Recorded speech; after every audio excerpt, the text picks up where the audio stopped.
Que Dios nos bendiga y haga resplandecer su rostro en nuestras vidas. Si ya no estamos bajo la ley y Cristo perdona nuestros pecados, entonces, ¿por qué no seguir pecando para que Él continúe perdonándonos? Tal cosa es inconcebible. ¿Qué concluiremos? ¿Vamos a persistir en el pecado para que la gracia abunde? De ninguna manera. Nosotros que hemos muerto al pecado, ¿cómo podemos seguir viviendo en él? Romanos 6, 1, 2.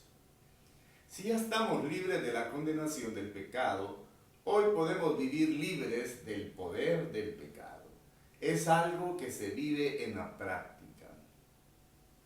Salvos del poder del pecado. Actualmente estamos siendo salvados del dominio del pecado. Ahora nos encontramos en un desarrollo espiritual para apropiarnos de lo que somos y poseemos en Cristo. Dado nuestro nuevo estado, dada nuestra nueva relación con Dios, somos llamados a responder en santidad. Somos llamados a manifestar una vida que concuerde con nuestra condición. Nuestra nueva identidad nos conduce a un nuevo estilo de vida. Nos apartamos y separamos para Dios. Es una vida espiritual activa. La razón es la obra de Dios en nosotros. Puede leer Romanos 6, 17, 18 y 22. Pero gracias a Dios que aunque antes eran esclavos del pecado, ya se han sometido de corazón a la enseñanza que les fue transmitida. En efecto, habiendo sido liberados del pecado, ahora son ustedes esclavos de la justicia.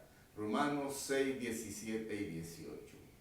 Mas ahora que habéis sido libertados del pecado y hechos siervos de Dios, tenéis por vuestro fruto la santificación y como fin la vida eterna. Romanos 6, 22. Sin embargo, aún estamos bajo una limitación. De hecho, no hago el bien que quiero, sino el mal que no quiero. Romanos 7, 20.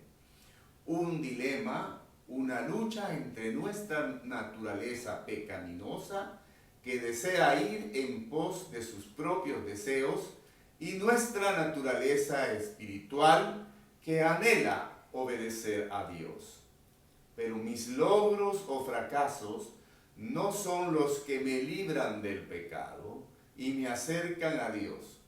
Es la obra de Cristo. Romanos 8, del 1 al 9. Dice el verso 8, ahora pues, capítulo 8, verso 1 y 2 de Romanos, ahora pues ninguna condenación hay para los que están en Cristo Jesús, los que no andan conforme a la carne, sino conforme al Espíritu, porque la ley del Espíritu de vida en Cristo Jesús me ha librado de la ley del pecado y de la muerte. Romanos 8, 1 y 2. El llamado a vivir en santificación, apartados para Dios, está vigente y su exigencia es total. Veamos primera carta de Pedro, capítulo 1, verso 15 y 16. Sino que como aquel que os llamó es santo, sed también vosotros santos en toda vuestra manera de vivir. Porque escrito está, sed santos, porque yo soy santo. Pero el llamado a vivir en santificación para nosotros es imposible. El Señor lo sabe. Veamos Hebreos capítulo 4, verso 14 al 16. Por lo tanto, ya que en Jesús, el Hijo de Dios, tenemos un gran sumo sacerdote que ha atravesado los cielos, aferrémonos a la fe que profesamos, porque no tenemos un sumo sacerdote incapaz de compadecerse de nuestras debilidades, sino uno que ha sido tentado en todo de la misma manera que nosotros, aunque sin pecado. Ahora veamos el verso 16. Así que acerquémonos confiadamente al trono de la gracia para recibir misericordia y hallar la gracia que nos ayude en el momento que más lo necesitemos. Debemos mantenernos firmes en nuestra confesión de fe, por lo que Cristo ha hecho, o mejor dicho, la razón por la que podemos estar firmes en esa confesión es porque no depende de nosotros, sino de quien es totalmente confiable y poderoso. Él se compadece de nosotros, fue tentado en todo, pero sin pecado. Nosotros somos tentados en todo, pero pecamos. Él lo sabe. Nuestros pecados no lo toman por sorpresa. Dios sabe que pecamos, conoce nuestra debilidad.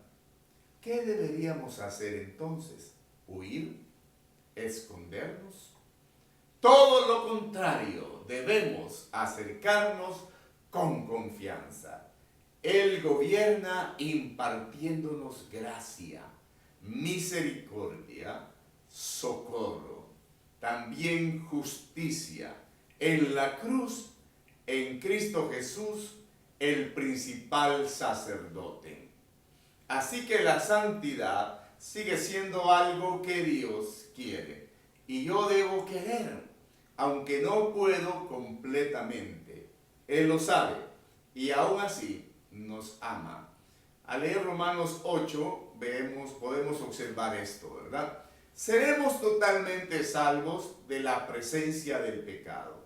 Es una garantía. Le da al creyente seguridad y esperanza.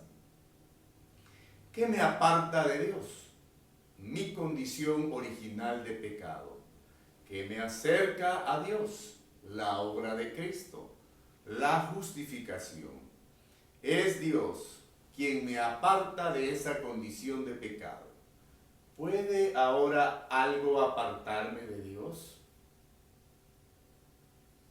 Dice la palabra en Romanos capítulo 8, verso 33 en adelante. ¿Quién acusará a los escogidos de Dios? Dios es el que justifica. ¿Quién es el que condenará? Cristo es el que murió, más aún el que también resucitó. Él, además, está a la diestra de Dios, el que también intercede por nosotros.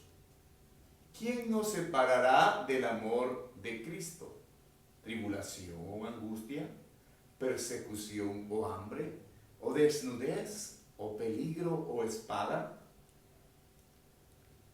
Como está escrito, por causa de ti somos muertos todo el tiempo. Somos contados como ovejas de matadero. Antes, en todas estas cosas, somos más que vencedores por medio de aquel que nos amó. Romanos 8, 33 al 39. Veamos el verso 18. Por lo cual estoy seguro de que ni la muerte, ni la vida, ni ángeles, ni principados, ni potestades, ni lo presente, ni lo porvenir, ni lo alto, ni lo profundo, ni ninguna otra cosa creada nos podrá separar del amor de Dios que es en Cristo Jesús, Señor nuestro. ¿Y si peco? Sigo teniendo acceso al trono de la gracia. Sigo estando cerca de Dios por la obra de Cristo. Sigo siendo hijo. Sigo teniendo la oportunidad hoy de arrepentirme y confesar mis pecados. La desobediencia duele. El pecado nunca trae bendición. Pero ha sido eterna y perfectamente derrotado. Jamás podrá apartarme de Dios. Que Dios pueda traer de su gracia, de su amor y de su misericordia, y que podamos experimentar una nueva vida en Cristo. Ya no estamos bajo la ley del pecado. Hemos recibido la gracia salvadora de Dios que nos lleva al proceso de la santificación. Dios, te damos gracias en esta hora por tu amor, por tu bondad, por el sacrificio que has hecho por nosotros, por darnos el regalo de la salvación y vida eterna, y juntamente también otorgarnos una nueva vida. Danos el poder de confiar en ti, en tu gracia, en tu presencia y en tu palabra. Y bendice a cada uno, bendice a su familia y a sus seres queridos. En el nombre de Jesús. Amén y amén. Bendiciones.